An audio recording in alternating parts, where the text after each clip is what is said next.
오늘도 최초 상승에 대한 공부를 계속해 보겠습니다. 뉴스를 보고 가겠습니다. 앵커님 나오세요.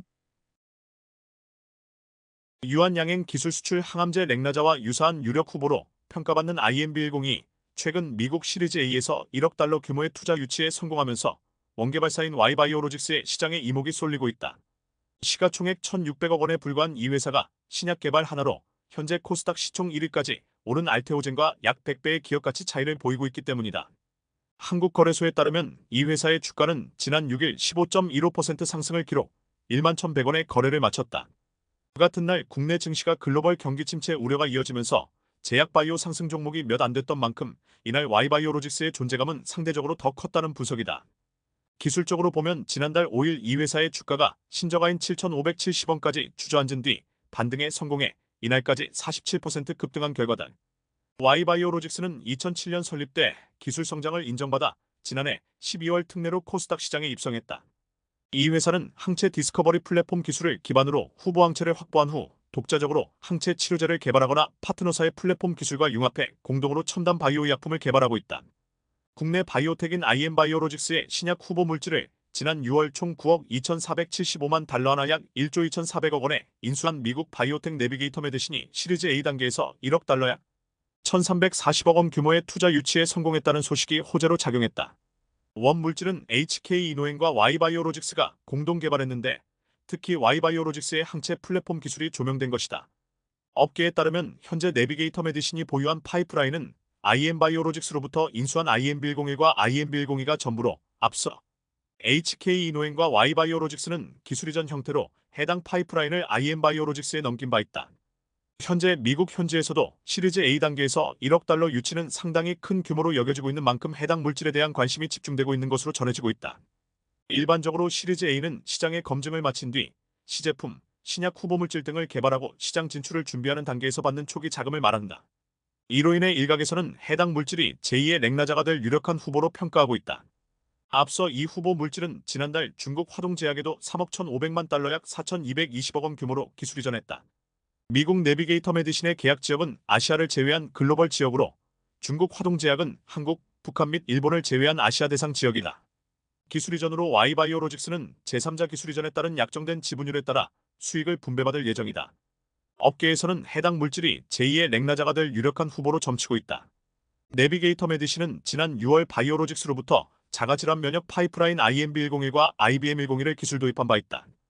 계약금 2천만 달러 약 270억 원, 개발 및 상업화 단계에 따른 마일스톤을 포함 총 9억 2,475만 달러 약 1조 2,790억 원 규모이다.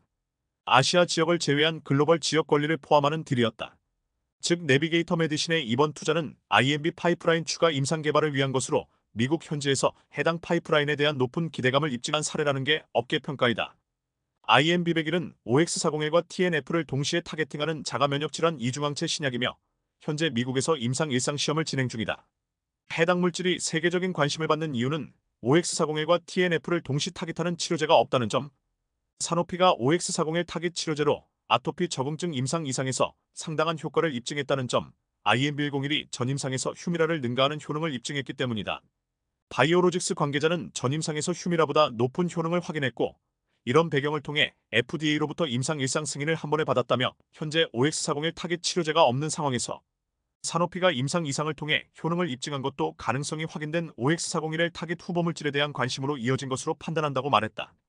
업계 관계자는 새로운 시장이 열리기 위해서는 선두 기업의 성과가 중요하다. OX401 타깃 신약의 경우 사노피가 가장 먼저 임상 개발을 해 효능을 입증하면서 시장이 개화하고 있다며 두 번째 주자가 바이오로직스인데 전임상 결과 상당한 효과를 증명하면서 글로벌 시장에서 주목받고 있는 상황이라고 전했다.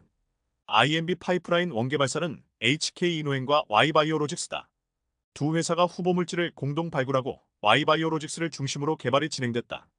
이후 HK 이노엔에서 IMB 파이프라인 개발을 진두지휘하던 하경식 바이오센터장이 가능성을 확인하고 개발팀과 함께 2020년 바이오로직스를 따로 설립했다. HK 이노엔과 Y바이오로직스는 기술 이전 형태로 해당 파이프라인은 바이오로직스에 넘겼다. IM바이오로직스에 대한 관심이 고스란히 Y바이오로직스로 향하고 있다. HK 이노엔과 공동 개발한 물질이지만 HK 이노엔은 사업 전략상 항체 신약 개발에는 무게를 두지 않고 있기 때문이다. Y바이오로직스는 항체 신약 플랫폼 기업으로 1000억 종 이상 세계 최고 수준의 완전 인간 항체 라이브러리를 보유하고 있다.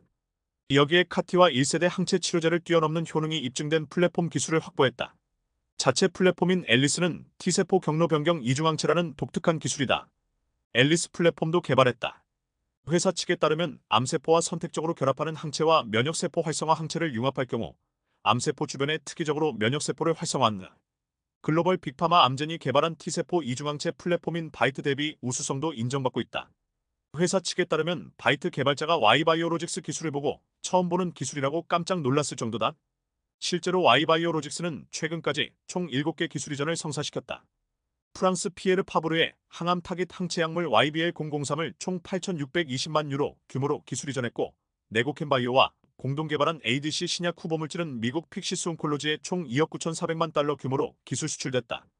또 중국 3D 메디슨에는 앨리스 기반 T세포 이중항체 면역 항암제 YBL013을 5,137만 달러에 기술 이전했다. 이외에 웰마커 바이오를 통해 항 PDL1 항체 YBL007을 유럽 다국적 제약사에 기술 이전했고, IM바이오로직스를 통해 HK 이노엔과 공동 개발한 OX401 타깃 이중항체 신약을 미국 내비게이터 메디신과 중국 화동제약에 기술 이전했다. 특히 Y바이오로직스는 추가 기술 이전도 기대하고 있다.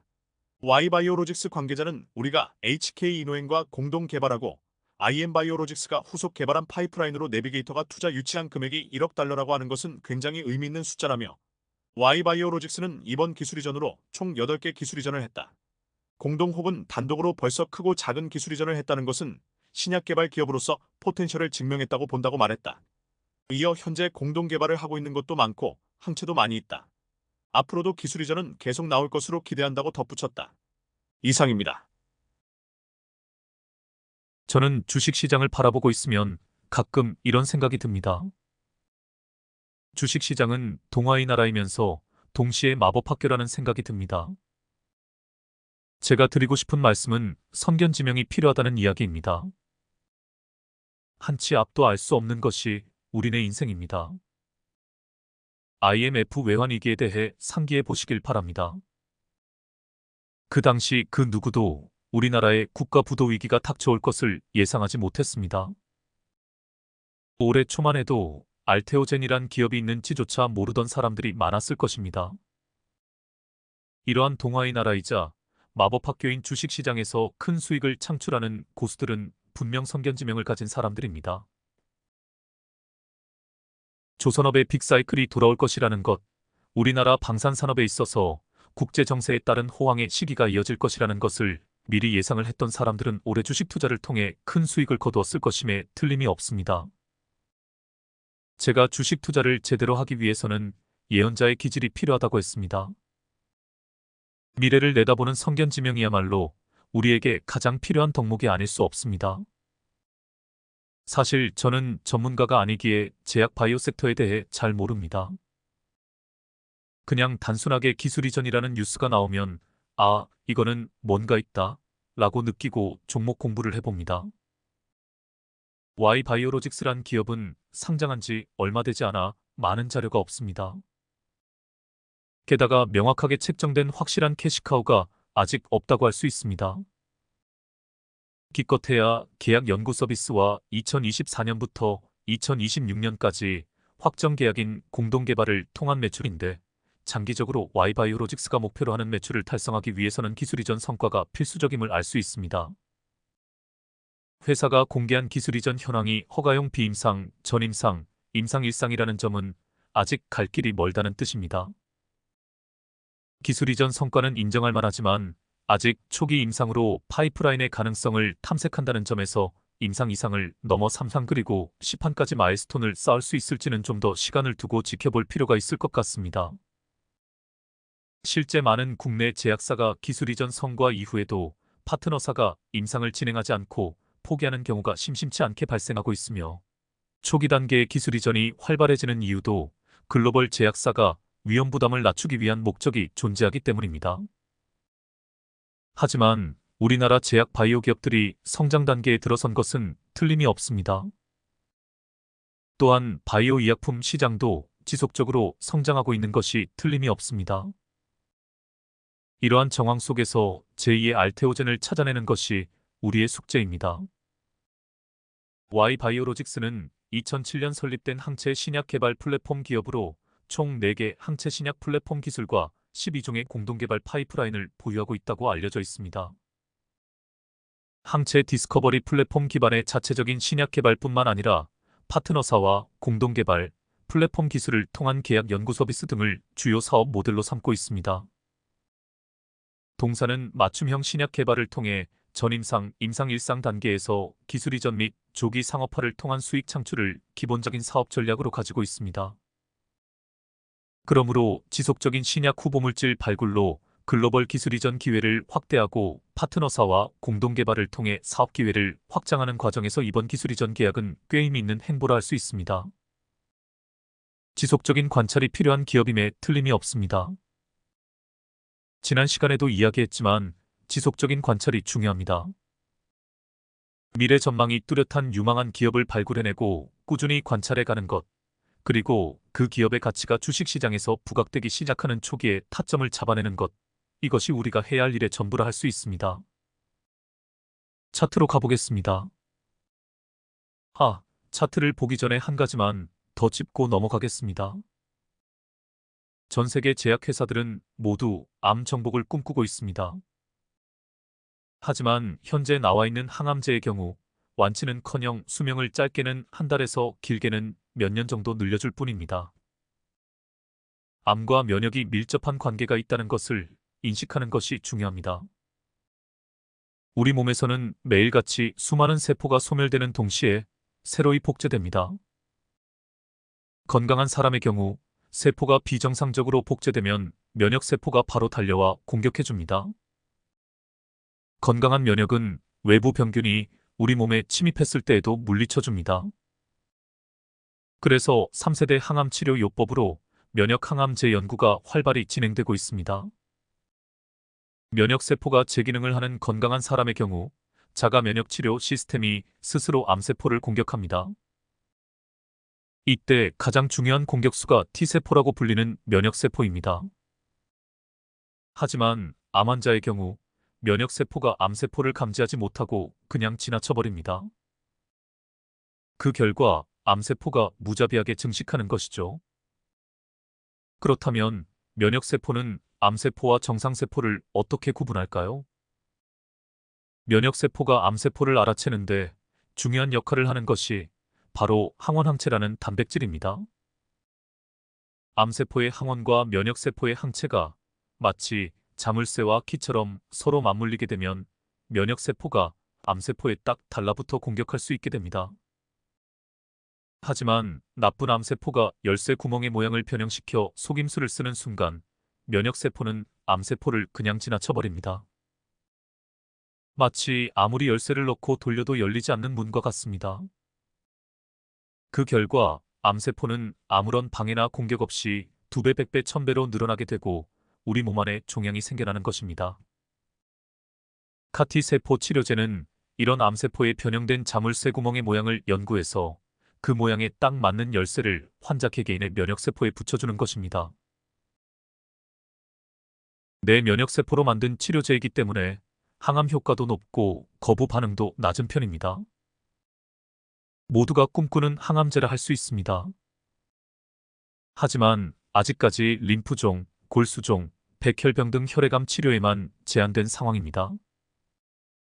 그 이유는 고형암의 경우 암세포가 갖고 있는 열쇠구멍 항원 모양이 한 가지가 아니라 다양하다는 점, 몸에 주입한 카티 세포 치료제를 특정 종양 부위에 접근 및 집중시키는 것이 어렵다는 점, 그리고 면역 자체가 많이 약해져 있기 때문입니다. 그러므로 한국 5대 암 모두 고형암인 만큼 위암, 대장암, 간암, 유방암, 자궁경 부암에서 카티 치료제를 개발할 수 있다면 획기적인 항암제가 될 것입니다. 2021년 11월 발간된 고형암 표적 카티 치료제 개발 동향 보고서에 따르면 세계적으로 총 198건의 고형암 카티 치료제 임상이 진행 중입니다. 50%에 달하는 99건이 중국에서 85건이 미국에서 진행 중으로 조만간 카티 세포 치료를 통해 암을 정복할 수 있을 것이라고 기대하는 사람이 많습니다. 카티 세포 치료제와 관련된 파이프라인을 가진 기업들의 주목을 해야 하는 이유가 여기에 있습니다. 차트로 가보겠습니다. Y바이오로직스 일봉입니다. 보시다시피 신규 상장주입니다. 제가 선을 그어보겠습니다. 이 차트에서 마지노선이라 할 수 있습니다. 이 라인을 터치하고 반등하는 자리가 좋은 타점이 되는 것을 알 수 있습니다. 앞에서 두 번이나 반등이 있었지만 바로 치고 가지 못한 것이 보입니다. 두 번 모두 반등 이후 기간 조정과 가격 조정이 나왔습니다. 특히 두 번째 반등에서는 구름대 돌파에 실패한 것이 보입니다. 이번이 세 번째 반등이라 할 수 있습니다. 저점을 충분히 다졌다고 할 수 있을까요? 크게 쌍바닥이 보입니다. 제가 추세선을 그어보겠습니다. 추세를 돌린 것이 확인이 되어집니다. 삼각수렴도 보입니다. 파란색 지지라인을 잘 지켜준 후 반등을 하고 있습니다. 지금 캔들이 구름대를 막 돌파한 것이 보입니다. 돌파 후 눌림에서 반등하는 자리가 좋은 타점이 된다고 했습니다. 그런데 장대 양봉의 고점이 깨어지지 않고 오늘 도지형 캔들이 떴습니다. 지지라인을 잘 지켜준다면 추가 상승이 나올 것을 예상해 볼 수 있는 자리입니다. 30분봉 차트로 가보겠습니다.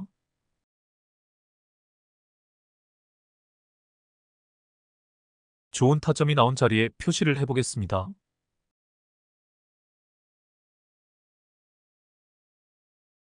공중부양선 밑으로 캔들이 떨어졌다가 갭으로 공중부양선을 돌파한 자리입니다. 돌파 후 눌림에서 반등하는 자리는 여기입니다. 차트를 좀 더 길게 해서 보겠습니다.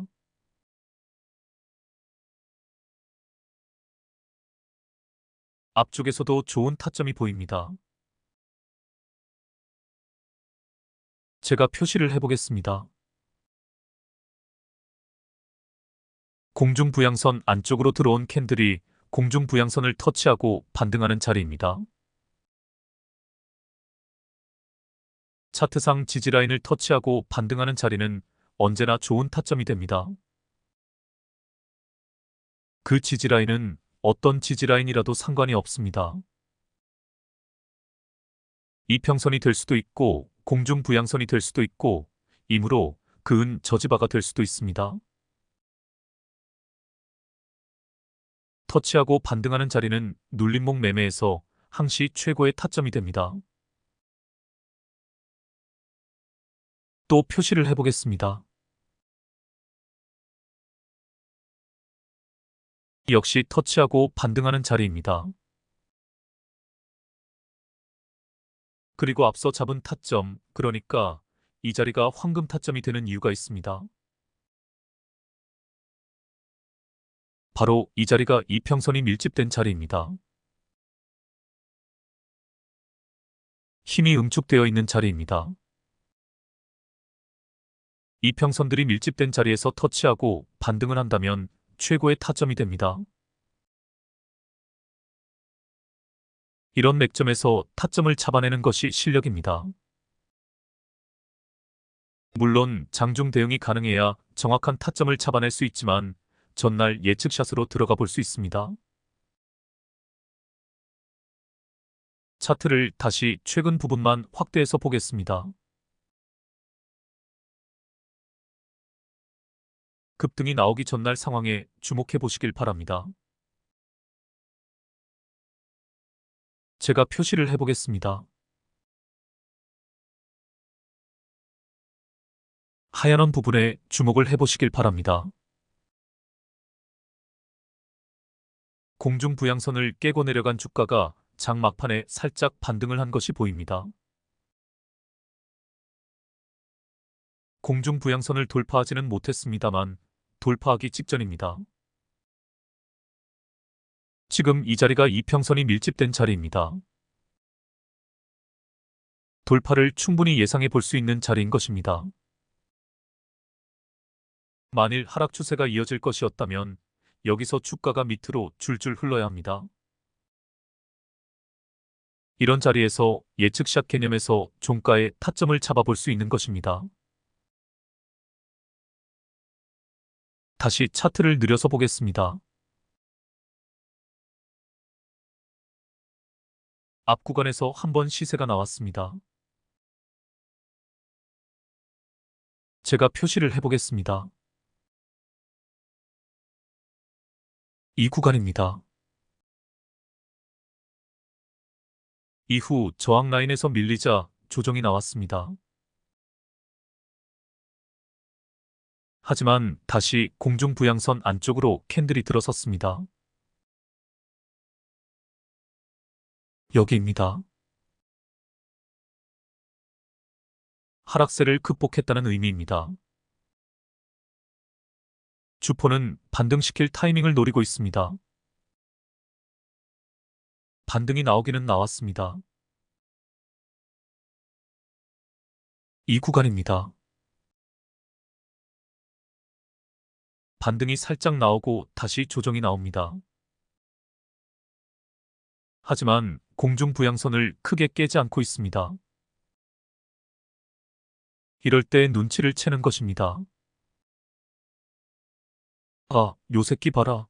타이밍을 재고 있네. 이렇게 생각하고 타점을 잡아내는 것입니다. 단기 트레이딩을 할 때 제가 수많은 지표와 매매법을 다 활용을 해보았지만 가장 좋은 것이 이 30분봉 차트입니다. 제가 확신하건대 딱 6개월만 이 차트로 타점을 잡아내는 수련을 하시면 단기 트레이딩 고수가 되실 수 있을 것입니다. 눌림에서 반등하는 자리, 이것만 기억하시면 됩니다. 이평선들이 밀집된 자리에서 터치하고 반등하는 자리, 이것만 기억하시면 됩니다. 그런 자리가 또 나옵니다. 여기입니다. 과대 낙폭 후에 급반등하는 자리입니다. 공중 부양선을 밑에서 강하게 뚫어줄 때 타점을 잡아도 되지만 급반등하는 자리에서 타점을 잡는 것이 더욱 좋습니다. 이 자리가 이평선들이 골파기를 만들어낸 자리라는 것도 보입니다. 다시 말해 이평선들이 이격이 벌어졌다가 다시 모인 자리입니다. 발산 후 수렴의 자리입니다. 30분봉 하나가 241선, 121선, 21선, 61선을 한 방에 뚫어주는 것이 보입니다. 이평선들은 지지라인이면서 동시에 저항라인이라고 했습니다. 모든 저항들을 한 방에 뚫어주는 자리. 이 자리가 돌파 매매 관점에서 최고의 타점이 됩니다. 이제 오늘 상황에 주목해 보시길 바랍니다. 일봉상에서 본 것처럼 전 거래일에 발생한 장대 양봉의 고점이 깨어지지 않고 있습니다. 제가 선을 그어보겠습니다. 이 라인이 전날 종가 라인입니다. 이 라인이 깨어지지 않고 이 라인을 잘 지켜준다면 추가 상승이 나올 것입니다. 다시 일봉으로 가보겠습니다. 그 전에 거래량을 확인해 보겠습니다. 보시다시피 오늘도 주포의 핸들링이 있었습니다. 거래량이 발생하지 않고 주포가 손을 놓았다면 오늘 주가가 밑으로 줄줄 흘렀을 것입니다. 주포 녀석은 더 이상 매도 물량이 나오지 않는 타이밍을 기다릴 것입니다. 일봉으로 가보겠습니다. 제가 일봉상에서의 저항 라인을 확인해 보겠습니다.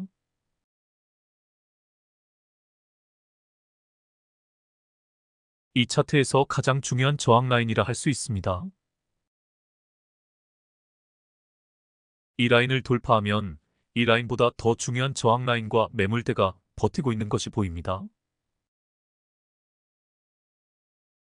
이 라인입니다. 첫 반등에서 돌파에 실패한 자리입니다.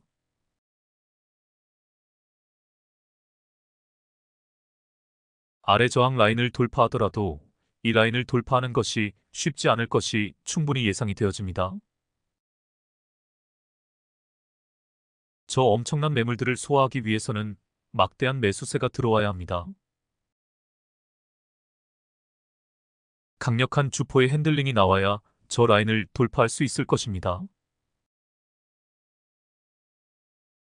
지난 시간에도 이야기했지만 지금은 장이 너무 안 좋아 관찰의 시기로 삼으시길 바랍니다. 침착하게 기다리다가 주가 지수가 확실하게 반등되고 안정화된 후에 매매를 하는 것이 좋습니다. 시장의 위대한 관찰자로서 이 종목도 지속적으로 관찰해 보시길 바랍니다. 다음 종목으로 가보겠습니다. 뉴스를 하나 보고 가겠습니다. 앵커님 나오세요. 블루엠텍 샤페론 주가가 급등 중이다. 9일 오전 10시 9분 블루엠텍은 전 거래일 대비 13.12% 오른 21,550원에 거래 중이고 샤페론은 전 거래일 대비 9.98% 오른 3,360원에 거래 중이다. 이는 글로벌 제약사 노보노디스크의 비만 치료제 위고비가 10월 국내 출시 예정인 가운데 위고비가 비만 치료뿐 아니라 노화까지 늦춘다는 연구 결과 소식에 영향을 받은 것으로 풀이된다. 지난달 31일 영국 일간 가디언에 따르면 지난주 열린 유럽 심장학회 콘퍼런스에서 발표된 연구 결과 위고비의 주성분인 세마글루타이드가 심혈관 질환과 비심혈관 질환을 포함한 모든 원인으로 인한 사망률을 19% 낮추는 것으로 확인됐다. 덴마크 제약업체 노보노디스크와 하버드대 등 공동 연구팀은 과체중 또는 비만이면서 심혈관 질환이 있지만 당뇨병은 없는 45세 이상 참가자 17,604명을 조사한 결과 이같이 나타났다고 밝혔다. 연구팀은 참가자를 주 1회 세마글루타이드를 투약한 그룹과 위약을 투약한 그룹으로 나눠 3.3년간 추적 관찰했다. 연구 결과 세마글루타이드를 투약한 그룹이 위약을 투약한 그룹과 비교해 모든 원인으로 인한 사망률이 19% 낮은 것으로 나타났다. 특히 심혈관 질환으로 인한 사망률은 15%, 비심혈관 질환으로 인한 사망률은 23% 감소했다. 또 체중 감량 여부와 관계없이 신부전 증상이 개선됐으며 신체 염증 수치도 낮아졌다. 앞선 연구에서는 세마글루타이드가 비만이나 과체중, 심장질환 사망률을 낮추는 것으로 나타난 바 있다. 한편 블루엠텍은 지난 2015년 4월 3일 설립돼 의약품 유통을 주 사업으로 기타 전자상거래, 웹사이트 및 어플리케이션 제작과 광고 대행 및 서비스업을 영위하고 있다. 설립 당시의 상호는 블루팜 코리아였으며 2018년 7월 24일 블루엠텍으로 상호를 변경했다. 공급자와 소비자인 제약사병위원회 다양한 IT 솔루션을 제공하여 의약품 유통 전 과정을 혁신하는 것을 목표로 삼고 있으며 지난해 12월 13일 코스닥 시장에 신규 상장했다. 샤페론은 신약 후보물질을 개발하는 연구개발 전문기업으로 신약 후보물질을 비임상이나 임상 단계에서 기술 이전하는 사업을 영위하고 있다. 세계 최초로 개발한 GPCR19, P2X7, NLRP3 염증 복합체 억제제 플랫폼 및 기존 항체 치료의 미충족 수요를 충족시킬 수 있는 나노바디 항체 개발 플랫폼을 보유하고 있다. 이중 항체를 포함하여 다양한 기전으로 확장이 가능한 나노바디를 연구하고 있으며 이를 통해 효과적인 항암 치료제와 진단제 개발을 목표하고 있다. 이상입니다. 차트를 보겠습니다. 두 종목 모두 차트를 검토해 보겠습니다. 먼저 살펴볼 종목은 블루엠텍입니다. 딱 보기에도 아주 좋은 상승 흐름을 보이고 있습니다. 제가 선을 그어 보겠습니다. 이 라인이 이 차트에서 마지노선입니다. 최초 상승 이후 역시 기간 조정과 가격 조정이 나오고 나서 이 라인을 터치하고 반등을 한 것이 보입니다. 최초 상승 자리에서 타점을 잡고 나서 조정이 나올 것 같으면 팔았다가 다시 사는 것이 좋습니다. 물론 인내심이 많은 분들은 그냥 계속 끌고 가도 됩니다.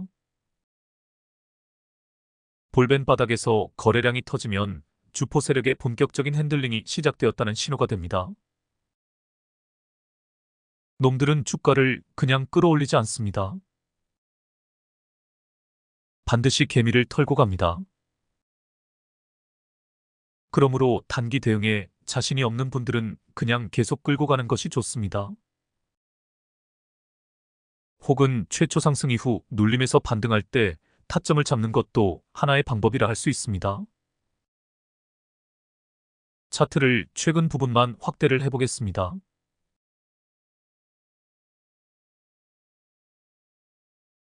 제가 표시를 해보겠습니다.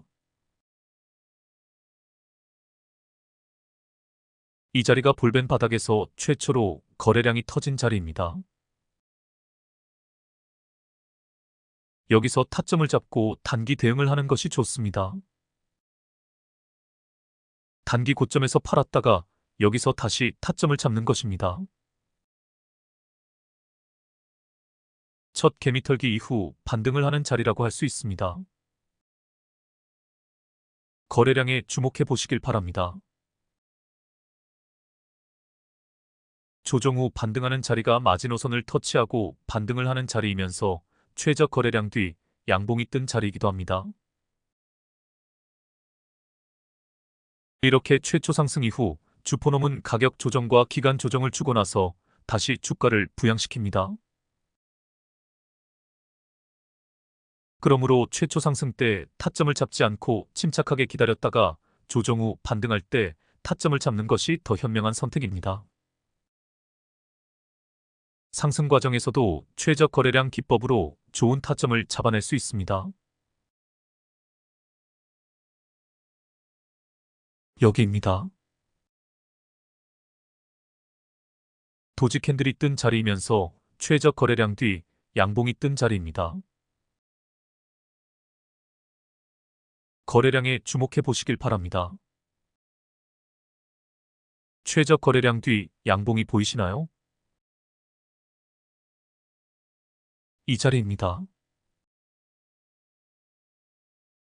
눌림에서 반등을 할 때 항시 주포놈은 나갈 사람이 다 나갈 때까지 기다립니다. 더 나갈 사람이 없을 때 반등을 시킵니다. 오늘도 마찬가지입니다. 주포놈은 손을 놓고 기다립니다. 거래량이 충분히 줄어들 때까지 기다립니다.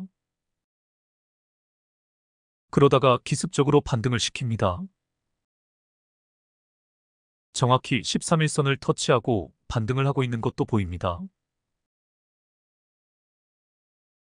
13일 동안 이 주식을 산 사람들의 가격을 표준 편차로 계산해서 만들어진 선이 13일 이동평균선입니다.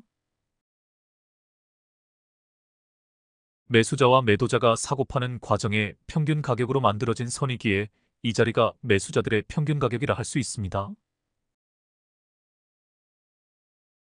이 자리가 깨어지면 평균적으로 매수자들은 손해가 납니다. 그러므로 이 자리가 깨어지지 않으면 더 이상 팔 의사가 없다고 판단을 하는 것입니다. 왜 이평선을 터치하고 반등하는 자리가 중요한 자리인지 인식을 하셨을 것입니다. 단기적인 조정 후에 반등하는 자리를 찾아내는 방법은 수도 없이 많습니다. 그동안 제가 충분히 설명을 드렸습니다. 제 영상을 돌려보시면서 요점 정리를 해두시고 반등의 자리를 찾을 때 꼭 참고해 보시길 바랍니다. 그럼 다음 종목으로 가보겠습니다. 샤페론입니다. 차트를 최근 부분만 확대를 해보겠습니다. 일단 볼벤 바닥에서 거래량이 터진 자리를 찾아보시길 바랍니다. 여기입니다. 최초 상승 자리를 찾을 때 다른 조건보다도 이것이 가장 중요하다고 했습니다. 이평선 위로 캔들이 안착을 하는 것, RSI 중심선 돌파, MACD 골든 크로스는 모두 다 두 번째 조건입니다. 그 이유도 충분히 설명을 드렸습니다. 볼벤 바닥에서 거래량이 터진 자리가 주포 세력의 본격적인 핸들링이 시작된 자리입니다. 그 다음으로 중요하게 보아야 할 것이 이평선의 하락 각도입니다. 이평선 차트에서는 121선의 하락 각도가 제일 중요합니다. 1326 차트에서는 26일선의 하락 각도가 중요합니다. 여러 차트를 돌려보시면서 이 부분도 잘 연구를 해보시길 바랍니다. 하얀 원 부분에서 타점을 잡았다고 가정을 하겠습니다. 26일선 위로 캔들이 올라서고 나서 살짝 조정이 나오지만 26일선이 깨어지지 않고 있습니다. 투음봉 매매법으로 투음봉 종가의 매수 타점을 잡아볼 수 있는 자리입니다. 여기입니다. 이 자리가 최저 거래량이 등장한 자리입니다. 단기 조정 후에 반등할 때 최저 거래량 뒤 양봉에서 타점을 잡으면 늦는 경우가 있습니다. 최저 거래량에서 타점을 잡아야 할 때가 있습니다. 많은 경험이 필요한 부분입니다만 단주로 연습을 하시다 보면 상황에 따라 감각적으로 터득을 하시게 될 것입니다. 이후 급등 후의 저항 라인에서 밀리는 모습입니다. 제가 선을 그어 보겠습니다. 파란색 저지바와 빨간색 저지바가 이 차트에서 가장 중요한 두 저지바입니다. 파란색 저항 라인 돌파 이후 빨간색 저항 라인에서 밀리고 있습니다. 이렇게 중요 저항 라인에서 밀리는 모습을 보인다면 미련 없이 매도하고 다음 기회를 노려야 합니다. 보시다시피 저항 라인 돌파에 실패하자 주가는 밑으로 줄줄 흘러버립니다. 이후 반등의 자리가 정확히 보입니다.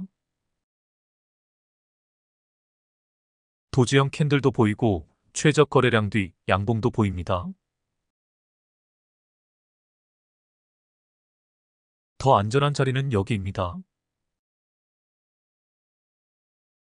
그렇습니다. 13일선과 26일선 사이로 캔들이 들어선 자리입니다. 26일선이 포물선을 그리며 우상향을 시작하는 자리입니다. 13일선이 포물선을 그리며 우상향하는 자리입니다. 1326 매매법으로 최고의 타점입니다. 오늘 상황에 주목해 보시길 바랍니다. 빨간색 저지바까지 돌파를 했습니다. 돌파 후 눌림에서 반등할 때 타점을 잡아볼 수 있습니다.